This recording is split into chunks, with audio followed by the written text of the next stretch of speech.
Imagine this. You or a loved one is facing a life-threatening condition. You know you need immediate medical attention, but you hesitate to seek care. Why? Because you're afraid you won't be treated fairly simply due to the color of your skin. For many people of color in the United States, this fear is not just hypothetical, it is a daily reality. Racial discrimination in healthcare is not only unjust, it undermines the purpose of our medical systems. Healthcare systems must invest in preventing racial discrimination practices to ensure equitable care for all patients and rebuild trust in the medical institutions. This issue isn't just about statistics or policies, it's personal. Whether we are experiencing it directly, witnessing it, or live in a community affected by it, racial inequities in healthcare touch all of us. Today, I'll discuss the severity of this issue, the underlying causes, and the solutions we can implement to create a more just and effective healthcare system. First, let's address why this is a problem. Racial discrimination is pervasive and deeply harmful.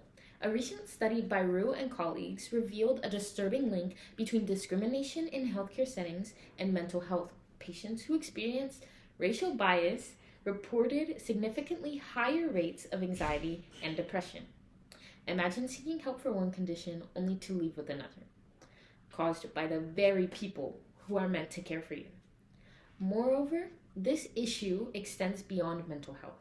A congressional hearing in 2003 documented how racial minorities receive unequal access to services and worse health outcomes compared to their white counterparts. From delayed diagnosis to inadequate treatment, these disparities literally cost lives. But the harm doesn't stop there. As Packwood and colleagues explain, racial discrimination compounds the barriers that minorities already face navigating healthcare systems. When these barriers are paired with socioeconomic disadvantages, they create a cycle of inequity that traps entire communities in poor health outcomes. Racial discrimination in healthcare is not just a moral failing, it's a systematic crisis that undermines the health and well-being of millions. Understanding the problem requires us to examine its causes. One major factor is implicit bias. Healthcare providers, like all of us, carry unconscious biases. These biases can lead to less attentive care, misdiagnosis, and even life-threatening oversights for patients of color. Snyder and Schwartz highlight how even healthcare workers of color face discrimination within their workplaces. When the caregivers are discriminated against, how can they care be free of bias? But bias isn't the only issue. Structural inequities within our healthcare system also play a significant role. The lack of minority representation in leadership positions mean that policies and practices often fail to address the needs of diverse populations. This was emphasized in the congressional hearing, which pointed out how decision-making processes often exclude the very voices they need to hear.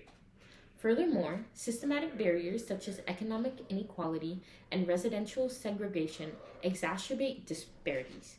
As Williams and Rucker explain, these factors limit access to quality care for marginalized groups, perpetuating poor health outcomes across generations. Implicit biases and structural inequalities are two sides of the same coin, both contributing to a healthcare system that often falls short for those who need it most. Fortunately, we can address these issues, but only if healthcare systems invest in meaningful change. First, we need comprehensive training to tackle implicit bias. Rue and colleagues recommend mandatory bias for training for healthcare providers. These programs can help clinicians recognize and address their own biases, improving quality of care for all patients. Next, increasing minority representation in healthcare leaderships is critical. When decision makers reflect the communities they serve, policies become more inclusive and equitable. The congressional hearing strongly advocates for this approach, emphasizing diverse leadership fosters accountability and trust. But also, we need to go beyond training and representation. We must address the systematic barriers that prevent equitable access to care.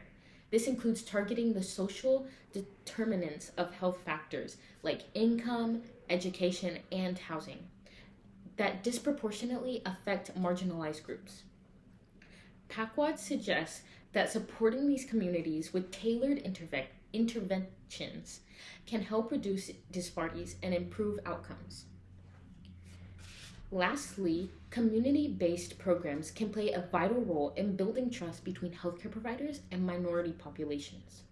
Williams and Rucker highlight how grassroots initiatives can bridge gaps, ensuring care reaches those who need it most. By investing in these solutions, we can create a healthcare system that serves everyone equally, one that lives up to its promise of care without exception. Let's take a moment to reflect. Healthcare is supposed to be a cornerstone of society, a system that upholds life and dignity, yet for millions, this cornerstone is cracked, weakened by the weight of bias and inequity. Today, we've discussed how racial discrimination in healthcare affects lives, its roots in implicit biases and systematic inequities, and solutions that can help us move forward. Imagine a world where no patient has to fear unequal treatment in their most vulnerable moments. A world where the color of your skin has no bearing on the quality of care you receive. It's time for healthcare systems to live up to their promise. Let's hold them accountable, push them for reforms, for better training, and for equity at every level. Together, we can make this vision a reality. Thank you.